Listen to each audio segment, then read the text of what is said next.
Iniciamos com uma história sendo contada de 3 anos atrás. Eferene conta que seu pai foi de vala.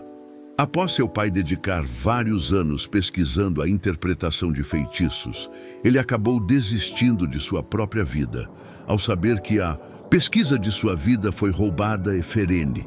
Diz que a pessoa que roubou a pesquisa de seu pai se tornou conhecida publicamente como o gênio da interpretação de feitiços.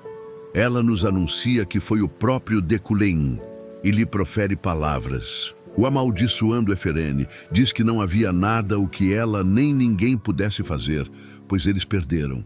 Sua família já foi da nobreza, mas depois da queda de sua família, com o falecimento de seu pai, eles perderam território e todos os bens que possuíam, uma imagem da criança.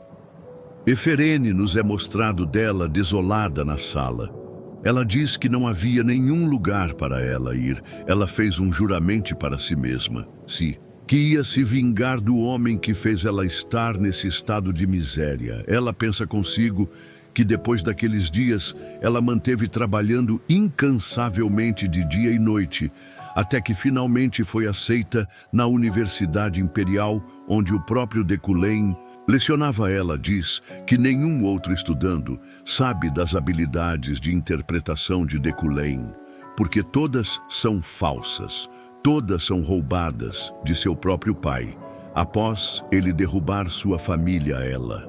Olha para Deculein com um olhar de ódio, falando consigo: como esse homem consegue ser tão indiferente? Você está ocupando o lugar que pertencia ao meu pai. Eferene solta sua intenção assassina em direção ao professor Deculein e diz que quer revelar suas mentiras e matá-lo agora mesmo. Mais, ao recompor sua postura, ela fala que precisa se segurar para derrubá-lo e precisa se preparar melhor, porque quer ter uma vingança perfeita. O professor chama a atenção de sua classe, dizendo que já vai começar as suas aulas. Ele se apresenta, dizendo que é o professor veterano na Torre de Magia.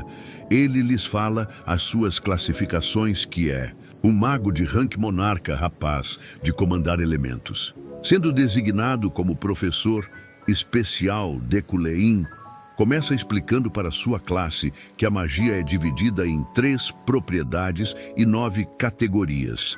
As propriedades são: origem, o fundamento da magia, elementos, a composição física e material, o meio termo já. As categorias são: invocação, espiritualismo, destruição, suporte, manipulação, maleabilidade, encantamento, harmonia e, finalmente, especialização. Deculein diz que ele está se saindo muito melhor do que ele esperava, porque ele está ensinando a teoria da magia, pois é uma matéria na qual ele não está familiarizado, mesmo se preparando de antemão ao analisar papéis. Ele fala que parece que está tendo uma perfeita compreensão sobre o conteúdo. Ele lembra das qualificações que ele concedeu ao personagem Deculein e diz que os traços de intimidação e dignidade atraem a atenção de todos, enquanto o elitismo previne que ele fique nervoso com toda a atenção voltada a ele na sala de aula. Mesmo se sentindo pressionado, esse atributo o faz se sentir naturalmente raciocinando. Pensa que os traços de Deculein, na verdade, tornam-no um educador adequado. Voltando à explicação para a sala, ele diz que a mana tem diferentes formas de uso, dependendo de qual parte do corpo ela é armazenada. Normalmente, os magos armazenam a mana no cérebro, onde é fácil de imaginar os feitiços. Por outro lado, os cavaleiros armazenam sua mana no coração, o órgão que manda energia para todo o corpo. Finalmente, o Dantian é a reserva de mana mais adequada para todos, pois é onde a conexão entre o interno e o externo é mais entrelaçada. Sua explicação começa a avançar para a turma. Classe. O que eu estou tentando dizer é simples: trabalho duro é importante, mas se seu talento não for adequado, Escolhas cuidadosas e concentração também são necessárias. Kim lembra que Dekulein, na verdade, não era um personagem tão talentoso, por mais que ele possua 3.375 de mana. Existe um personagem ranqueado com uma mana inicial de 30.000, finalizando a sua explicação para a sua classe. Ele diz que isso é tudo por hoje, mas antes de acabar, ele pergunta uma última coisa. Kim raciocina e se pergunta se tem que fazer mesmo essa última pergunta à sua classe, porque o verdadeiro Dekulein não teria feito ela. Ele diz em alta voz: alguém tem alguma dúvida? Os alunos discutem entre si. Quando Dekulein quase estava se despedindo de sua classe, alguém o interrompe e fala: Professor Dekulein, e vemos que é a nossa pequena Eferene lhe perguntando.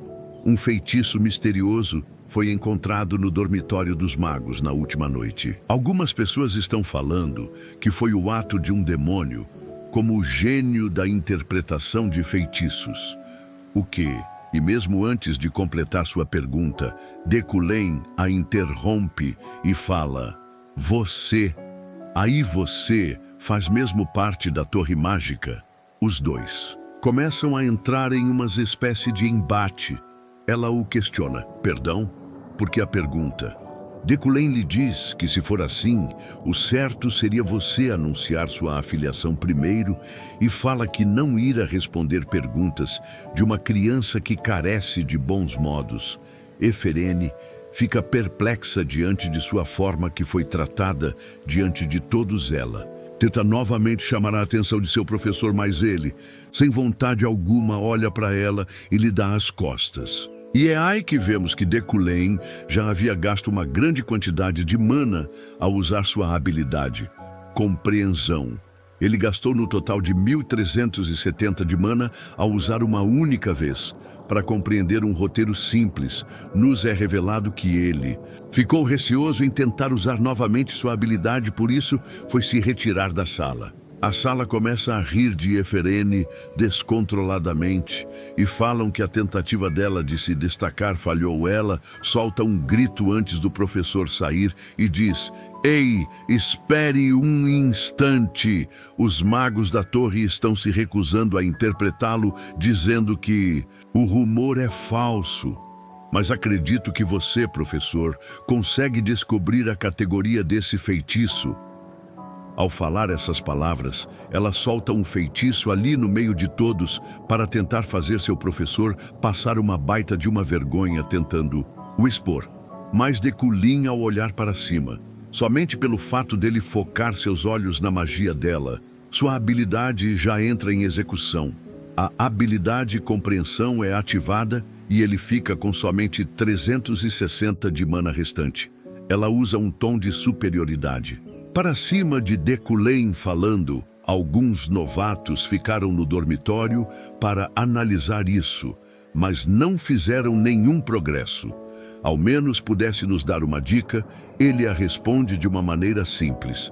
É uma barreira mágica. Ela, sem acreditar, diz: um vago, Hein, e fica sem entender nada. Dekulein fala que ele nem precisa te dar uma dica, porque o que apareceu diante dele é uma barreira mágica da categoria de encantamentos. E ele nos revela que alguém tentou prender as crianças com aquela magia. Dekulein finaliza sua explicação à garota e deixa a sala. Ele finalmente consegue completar a missão secundária. Lecione na universidade. Naquela tarde, os alunos estavam no refeitório. Eferene mastiga a comida como que estivesse há dias sem colocar alimentos em seu estômago, proferindo palavras de ódio. Ela diz: que otário. Eu queria expor suas habilidades fraudulentas de interpretação com um feitiço desconhecido. Em vez disso, ele me taxou de mal educada só porque esqueci de dizer meu nome. E ainda por cima, ela declara que achou que ia morrer de vergonha ao ser confrontada pelo nosso protagonista. Eferene pensa consigo que Dekulein deve ter sido pego de surpresa enquanto tentava enrolar para se safar. Ele chamou isso de feitiço de encantamento. Ela nos dá uma explicação rasa, dizendo que magias de encantamento são extremamente complicadas, então normalmente elas precisam de um intermediário. Como poderia ser um feitiço de encantamento se não tem um item intermediário? O que mostrei foi uma cópia do círculo mágico desenhado na frente das portas do dormitório. Embora as pessoas tenham ficado agitadas com isso no início, ele acabou se tornando o material de pesquisa dos novatos antes mesmo de Eferine tirar suas conclusões, chamando Deculém de farsa. Sua amiga vem, correndo atrás dela, chamando-a pelo nome. Ela fala contente, dizendo que o círculo descrito pelo nosso professor era sim um círculo mágico, e ela relata que funcionou quando reformularam o feitiço como uma barreira. Eferene fica desacreditada. Sua amiga continua dizendo que está impressionada. Eles estavam com muito medo do professor para perguntar algo, e diz que Eferene tem coragem de fazer perguntas a ele. Ela a elogia, e mesmo sem acreditar, ela perguntar se era mesmo uma barreira. Sua amiga, contente e alegre, elogia Deculém, o chamando de incrível, sem acreditar na resposta. Ela pensa, como ele sabia que era um feitiço de encantamento sem um intermediário? Sem chance. Isso é impossível. Sua amiga se despede. Obrigado, Eferene. Vamos enviar um relatório sobre isso e vamos colocar seu nome nele. Eferene só agradece a recompensa. A sua amiga, Eferene, pensa que sua tentativa de humilhar publicamente seu professor fracassou. E no fim das contas, ela só aumentou a reputação dele. Ela vê uma matéria dada pelo Deculém nesse semestre.